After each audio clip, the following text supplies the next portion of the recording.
আসসালামু আলাইকুম রহমতুল্লাহ।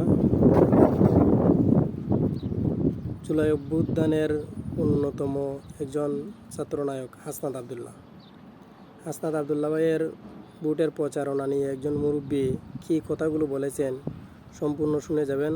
আমার অনেক ভালো লাগছে ওনার কথাগুলো, আশা করি আপনাদেরও ভালো লাগবে। আর দেবিদ্বারবাসী হাসনাত আবদুল্লাহ ভাইকে যেন ভোট দিয়ে সহযোগিতা করতে পারে, আমি মনে করি ভালো।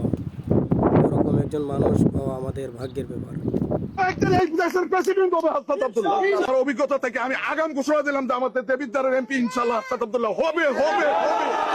আমি হাসনাত আবদুল্লাহর জন্য দোয়া করি, সত্যিকারী অর্থে আমার মন থেকে দোয়া করি। আর আমি আপনাদের মনে প্রাণে বিশ্বাস রেখে আপনাদের পায়ের নিচে হাত রেখে বলতেছি, শুধু আপনারা নয়, যদি আপনারা যদি একটু তার জন্য ভূমিকা পালন করেন, সবার কিন্তু আত্মীয় স্বজন আছে, প্রতিবেশী আছে, একটু খালি কথা রাখে একটু অর্গানাইজেশন করবেন যে আবার একটা ভোট যেন শাপলা গলিতে তিনি পায়, ঠিক আছে? আর আরেকটা কথা আমার চাচুকে বলি, আমার চাচু যেন আমাদের মাঝে যেভাবে এখন নির্বাচনে একটা ওয়ার্ক করতেছে, আমার চাচু যেন নির্বাচিত হয়েও যেন আমাদের মাঝে এসে একবার আমাদের খোঁজখবর নেই।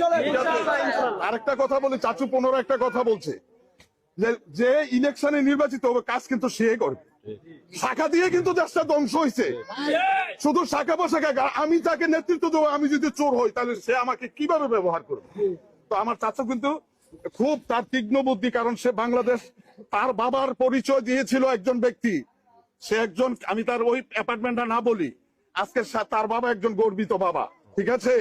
আজকে এখান থেকে সে ঢাকা ইউনিভার্সিটিতে ইংলিশে, সে কিন্তু দেবিদ্বার পাইলট স্কুল থেকে এসএসসি, পারুরা স্কুল থেকে ইন্টারমিডিয়েট, এবং তার সাবজেক্ট ছিল বিজ্ঞান।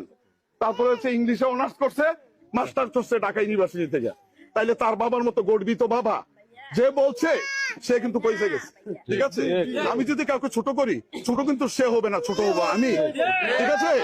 তো আমি বিনীতভাবে অনুরোধ করি আমার চাচাকে, আল্লাহ উত্তরে উত্তরে কোন এক সাদ্দাম এবং গাদ্দাফির কথা শুনছেন? সাদ্দাম আর গাদ্দাফি এরা কিন্তু একজনের লিবিয়ার প্রেসিডেন্ট, আরেকজন হলো ইরাকের প্রেসিডেন্ট, কিন্তু সারা বিশ্বে তাদেরকে চিনে। আমি মনে করি 3 নম্বর গাদ্দাফি হবে সাদ্দাম, এই হাসনাত আবদুল্লাহ। কোন একজন এই দেশের প্রেসিডেন্ট হবে হাসনাত আবদুল্লাহ।